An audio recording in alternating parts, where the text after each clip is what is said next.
a wonderful festival of Holi, which we had in Delhi. I don't know. Any one of you who was there for the Holi? No. You were there? 2 years back. No, but this time you were not there. All right. You might get the pictures of that. All right. So in the same way, when Buddha came in, first problem was that he thought that it's better not to talk about God. Because in his search, everybody told him the answer was, oh, it's God who does it. He punishes you. It's God who gives you this old age. It's God who does it. But what is this God after all? Why does he do it? He said, you better ask the God. Where is the God? So everybody put every blame on God as usual. Even that's done today. Nothing so new. And nothing unusual, I should say. So this must be done by God. If you cut your throat, God put my knife in my hand and he cut my throat. So you see, he thought better not talk of God. Because everybody is going towards God. Then the people whom he met, they said, now I have become God. He said, how? He said, I am God. Oh, what? Why? Because he could mesmerize people, he said, I have become God. Just imagine. So he thought that is very dangerous to talk of God, because people take God in the hand and use it for their own purpose. Always say, oh, this is what the God has to do, and it's God has done it, and I'm in connection with God and I'll tell God.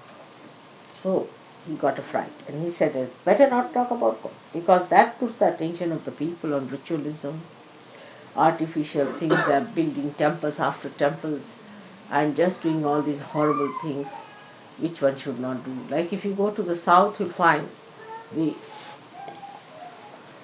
the temples they shave their heads of the leaves. They shave it completely. And they have to, this all cobbled along the sides of the walls of the temple. And the ladies who shave their head are just rolling along the sides. You see, they have to do it sometimes 1008 times, rolling. Imagine. And the water is poured on them. See? God knows what is the ritual from where it has come. So the poor women go on rolling like that. And somebody is pouring water on them all the time, buckets after buckets. The husband and the brother and all, they bring one after another. You see, one is finished and another one. Poor ladies rolling like that on that muddy, sort of a cobbled area. I mean, I was shocked when I saw this. I said, what's this? And then later on, you see, they became modern. So they started selling the hair, you see, abroad.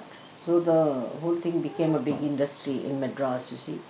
The hair was made into this bouffant and all that you told me to say. That's sent to England and other places. So, it's, I mean, in the name of God, ridiculous things were done. Ridiculous things were done. So he just thought better not talk about God. The first step is self-realization. He was a great Saj Yogi, I must say. Because he said, nothing doing, don't talk about God or anything. First you get your realization.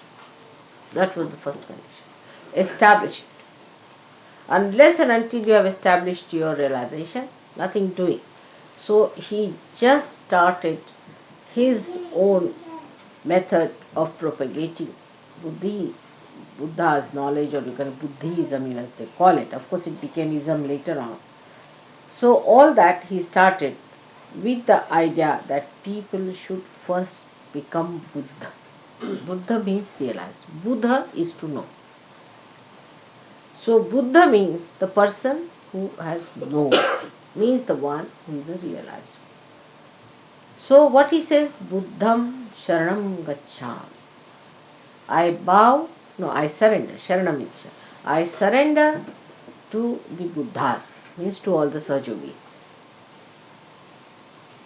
You are all Buddhas, because you know. When you know, you are the Buddha. Now, without going into all that nonsense of renunciation and shaving your head and wearing that dress and everything, you have achieved your realization. It's a short circuit or a short path. Why? Because he started from the other side. But if he had started directly from himself, you see, it would have been better. You see, in practical sense, I'll tell you how it is. Supposing you want to repair your house. So, you have to have instrument for that house. But supposing you are worried about all the houses of the world and you start repairing. Neither you will repair other houses nor yours. So first you must practice on yourself. Put your attention to yourself. It also is a method by which you avoid seeing the point, seeing the reality, that if you are not all right, how can you improve the whole world? So when your attention goes to other things, you must know that there is something wrong with you first of all, which must be corrected. And that's why it took him so much time to go round and round and round. He had to give up his wife, give up his family, give up everything and get to realization. Because by giving up everything, he realized that it is he who should achieve. It's a very circuitous way. But you can just say it doesn't exist anything, first let me get all right. That's Sahaja. Now what happened? That became a method for people to achieve God. Many people think that you must suffer like Christ to achieve God. You must renounce the world, then achieve God. Actually renouncing the world and all that is just a myth. How do you renounce the world? It's myth. What are you renouncing? I mean, in any case, you can't carry this with you, can you? I mean, can you even carry, I would say, even a thread? Nothing. When you come like this. You are born with closed fists. When you go, the hands are like this also. Have you ever seen a dead corpse? The youngest has his hands like this. Nothing empty. Just going like this. So you don't take anything from here. So this renouncing this, I renounce that, I give up this, I give up my wife, I give up that. Has no meaning. Because it's a state of mind in which your being becomes, I don't know the English word for that, which doesn't stick to something. What is it called? Released. No. You see, any substance that doesn't stick to anything. I mean, we have all kinds of stick glass. Unattached, no? Unattached. No, but that quality. There's a quality of the temperament which doesn't stick to it. Doesn't stick to anything. I mean, you put it here, it will come out. You can say the soap or something like that. Like mercury, Mother. Huh? Like mercury, it just flows. Like mercury. But mercury also you can apply sometimes, with heat. But this is something beyond mercury. It's absolute, which doesn't stick to anything. You see, you just become like that. Oh, you do wear this, you wear that, you have this, all right. You are never. The name of the goddess is Nirmama. Nirmama. That for her nothing is her own. You see, she doesn't stick to it. She is in everything, but she doesn't stick to anything. For example, now see the light here. It's not sticking to anything, it exists by itself.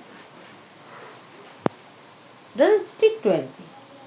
This is the nearest you can say, it doesn't stick to anything. Any but thing tries to stick it, you see, gets burnt. That's a good idea. So this is what it is. This is called an enlightened person. Doesn't stick to anything.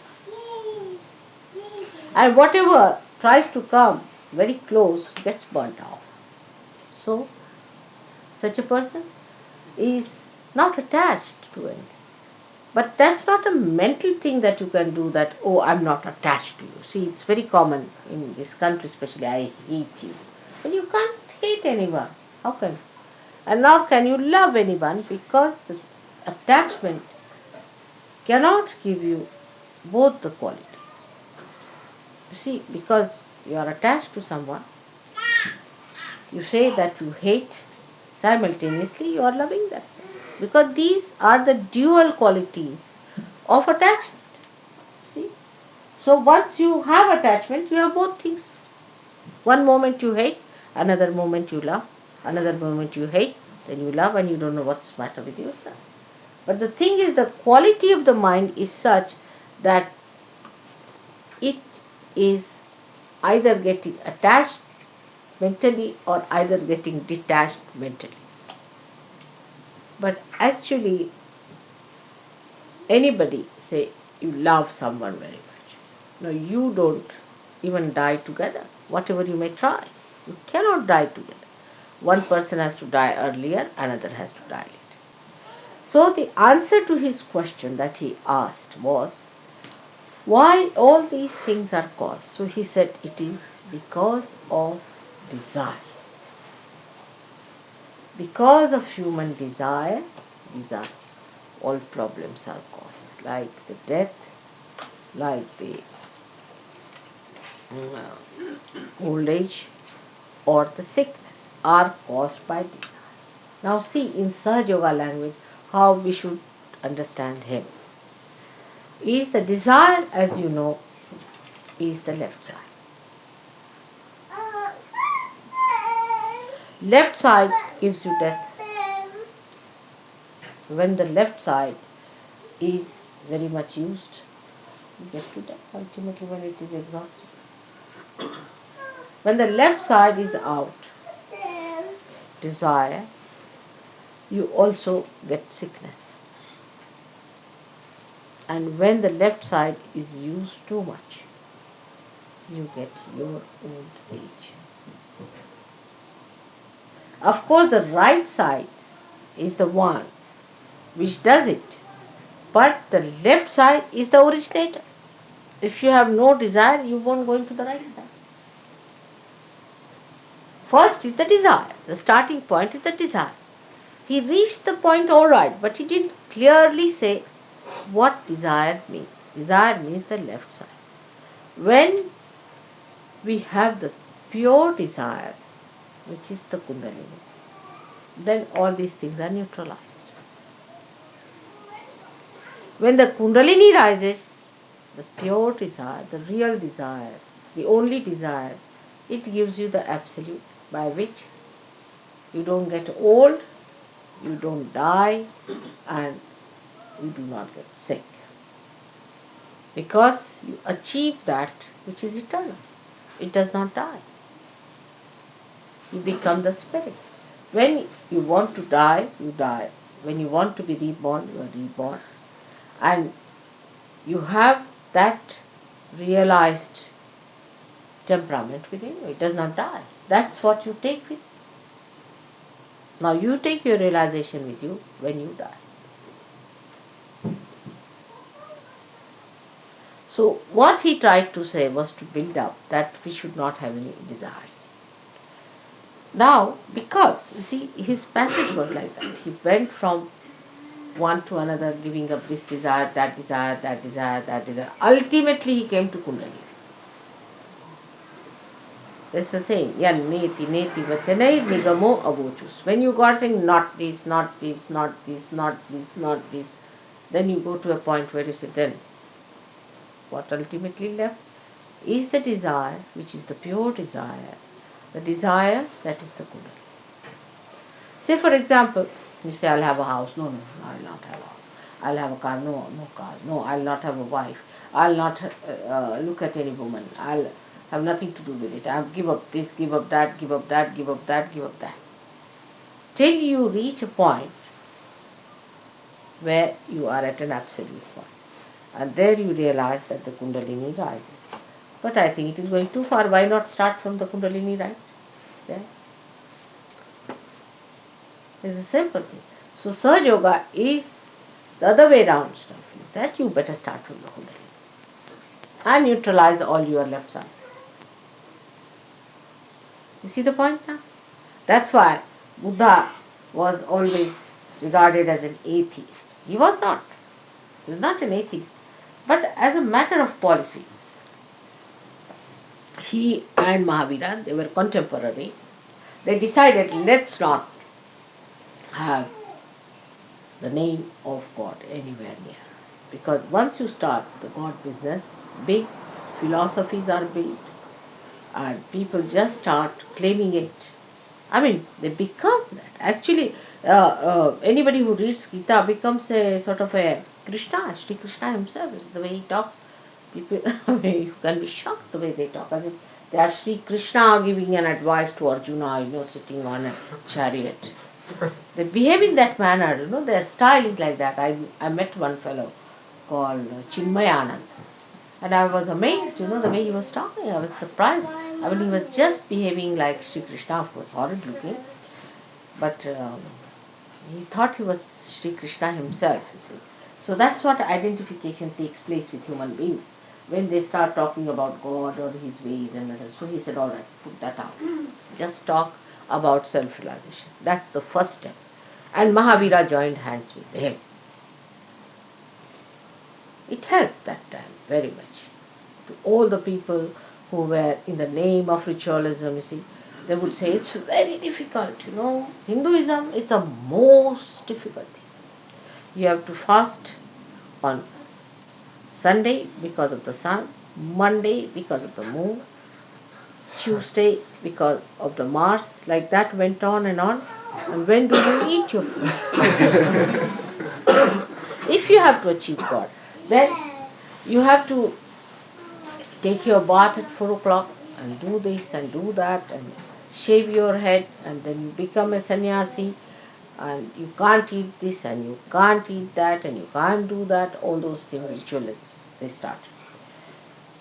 But he felt that supposing if you take to sannyasa, so half of your desires are finished. You are a sannyasi, you are doing God's work, and there is no need to have a family or anything, so half of your desires are finished.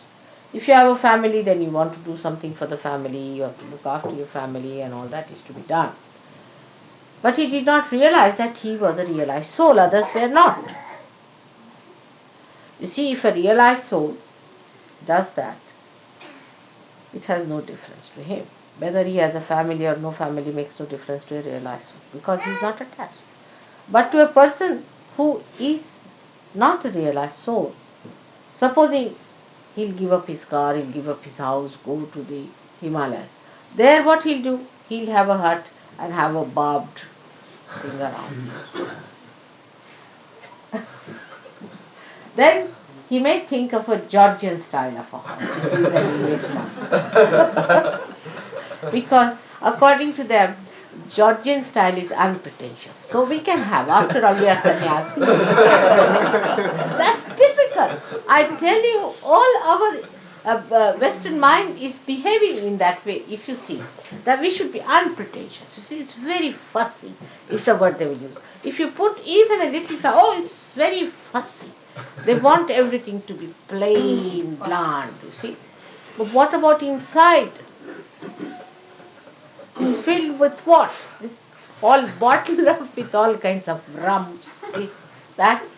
But the outside should be absolutely bland. The food should not be, if possible, just get it in its natural form. If not, don't have any taste in it. It should be so bland that any guest who comes to your house must starve. You see? All these funny ideas cropped up with that, of asceticism. Then we have other people like Shambhalas who are going now to Gobi Desert. You see, they thought that this desert is not sufficient. Let's go to Gobi Desert. So they are going now to Gobi Desert. All these absurd ideas came out of Buddhism and also Jainism. Jainis went to the other extreme in vegetarianism, because Buddha himself was not a vegetarian. Do you know that? He was not himself a vegetarian, nor was Mahavira. You'll be surprised. Vegetarianism for them was a philosophy. It was not a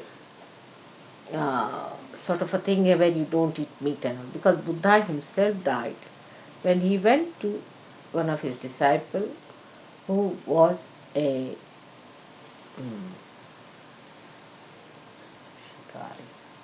hunter, and the hunter had killed a wild boar, and he said that the wild boar has been killed just now and it will take some time to cook.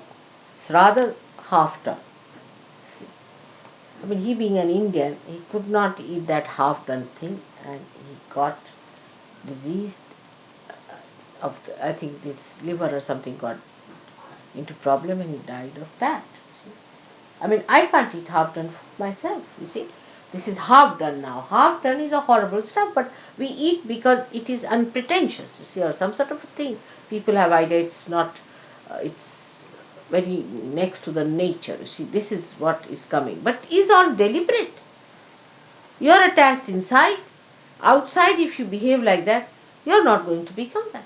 Like hippies have an idea, if they live like primitive people, then they become primitive. You cannot, your brain is modern. Just by living, you see, wearing a wig like a hippie, can I become primitive? I cannot, my brain is modern, you see. That's what people don't understand, that we are too deliberate, and all these deliberations can be only reduced if yourself comes into your attention.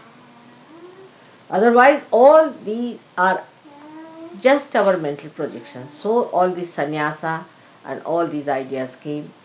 Gradually, everyone who came on this earth, people have really made a mess out of them. And Buddha's mess has gone to such an extent that if you see that, you'll be shocked. It went into many formations.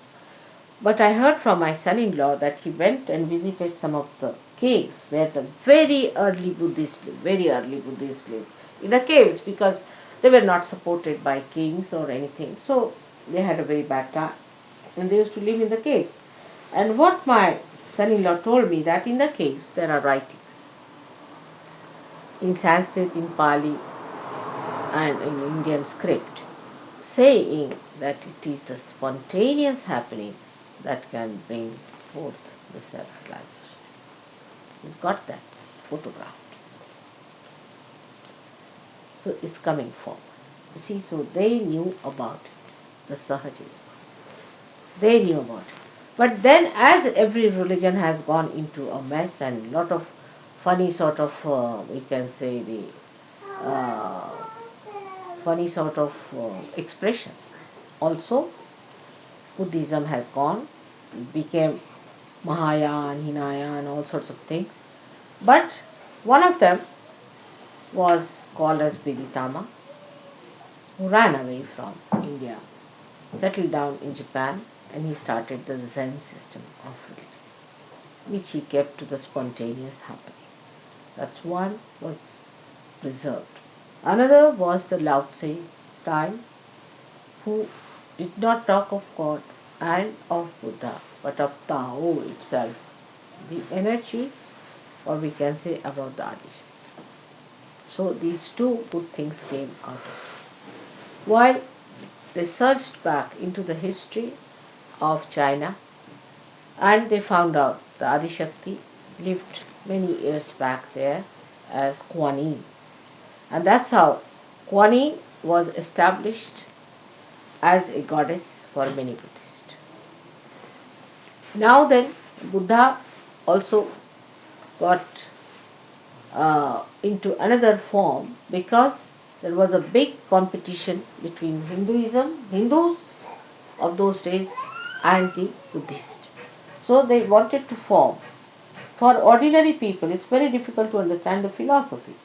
So they thought that we should have Buddha expressed as he has been and he will be. So they formed their, as you say, he's a Maitreya is going to come, the future Buddha is Bodhisattva, and they started making his statues and everything. So they made Buddha as the god. They started using him to represent the divine power, giving him forms and things. And like that many things happen. But Buddha himself was so much frightened of the ritualism that they said, you should not worship anything, you should not build any temples. So, you see, the loophole was found out. If temples are not to be built, we'll build stupas. Now, in the stupas, they put the tooth of Buddha. Of course, that was sensible to do, I must say. But of course, Buddha had said not to do it. And they put it there. He had two disciples called as Sariputta and Mugala. They were very good disciples of his. And their bones were collected after they were burnt out and were put in the stupas. That was something definitely sensible to put them there. Of course, the bones and all these things should not be disturbed because it's not good. It creates a problem for the body. But at least if they have put it there in the Mother Earth, it would have been all right, but they put it in caskets. Now the first casket was made of gold, the second of silver, the third of iron, the fourth one of wood, sort of thing, mummified those things. But that was a very wrong thing to do, because if you go on keeping like that, some parts of the body of these great people, it can hamper their rebirth or their body which they want to again incarnate. But hair is all right or nails are all right, but you shouldn't keep the part of their body like that. And this kind of thing gave another nonsensical ideas to horrible human beings. What they did, that they thought that if we have to keep some part of the person who died like divine person, why not we cut the hand of someone and like that. So in Tibet and all these places, especially in Ladakh, see, they used to cut the hands of the people when they died, and big ritual for the dead, and then they started going towards the dead. So they started moving towards the left side. Most of the Buddhists moved to the left side, which was absolutely prohibited by Buddha, because he is on the right side. He said, cut down your desires. Do the karmas without the desire. This was his idea. Activate your right side without the desire. This was his philosophy. But all of them are left-sided. They have desires, not only desires, but whatever they do it out of desire. Like the worst is like the Japanese. They think that you can commit suicide in the name of your nation. With this desire, they will commit suicide. To save their country, they can commit suicide. I mean, it is absurd. He said, whatever you have to do without the desire, which is a difficult thing for human beings. How many there are who are doing it without desire? And whatever we do out of desire. Even at a subtler form. Even when we do puja, we do with the desire that our vibrations will improve. Can you think of a state where it is absolutely desireless? Only one person has that. There's no desire. Desireless. The whole thing is done without any desire, so there is no disappointment. There is no unhappiness. You are going to America knowingly that is going to be a horrible experience. But it's a joke. Just going to see the joke. Without any hope. Maybe it might work out to be something tremendous, but no desire. See, it's so desireless, the whole personality is, that even if I have to desire for something, I have to ask you to better desire, because I have lost the sense of desire. So many times I've said, you better do it. Unless and until you pray to me, I can't do it. That's why I ask you, write to me a letter, because you see, I can't desire. I don't do anything. Without doing anything, it is happening, so why should I desire? I really don't do anything. You'll be amazed, I don't do anything, I don't desire anything, nothing of the kind, it's working, I'm just watching it, and you are saying, whether you are doing it, I'm quite surprised. That is Tao. If you read about Tao, it is said that it doesn't do it, but everything works out. So this is what he said, which was all Sahaja, that you have to be desireless and do everything, and he is the one who controls our ego. Because if you have no desire, you will have no ego either. Ego is only built up when you have a desire to do something. That is, you just do it for fun, just for joy, just for doing. Then how will you build up ego? You cannot. Like an artist is painting just for fun and throwing it out. Creating something just for fun. That's what God is. Not with a desire to achieve something. I mean, the desire is so gross, can be extremely gross. It can become subtler and subtler and subtler. That's a good way. But it can be very, very gross also. Like some